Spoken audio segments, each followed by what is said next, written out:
ഈ മകളുടെ കണ്ണുകൾ ഒരു പോയിന്റിലേക്കോ ആരുടെയെങ്കിലും മുഖത്തേക്കോ നോക്കിയാൽ കൃഷ്ണമണി കിടന്ന് പിടയ്ക്കുന്ന അവസ്ഥയായിരുന്നു.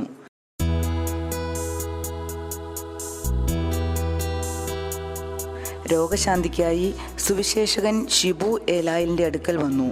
അദ്ദേഹം കുട്ടിയെ യേശുവിൻ്റെ പക്കൽ കൊണ്ടുപോയി. കർത്താവിൻ്റെ പ്രവൃത്തി നടക്കാൻ തുടങ്ങുന്നു. കണ്ണുകളിലെ ഞരമ്പുകളുടെ തകരാറുകൊണ്ട് ഇപ്രകാരം സംഭവിക്കാം. ഏതൊരു പ്രശ്നത്തിനും ഏക പരിഹാരം യേശു, അതിൽ സംശയമില്ല.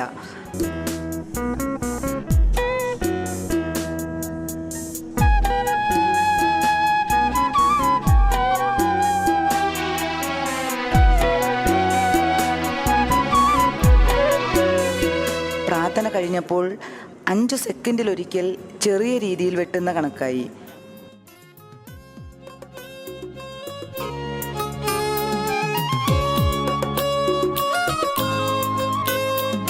രണ്ടാമത്തെ ശുശ്രൂഷയിൽ ദൈവപ്രവൃത്തി വെളിപ്പെട്ടു. അല്പം പോലും കൃഷ്ണമണി വെട്ടാതെ നോക്കുവാൻ സാധിക്കുന്നു. യേശു ഇന്നും ജീവിക്കുന്നു.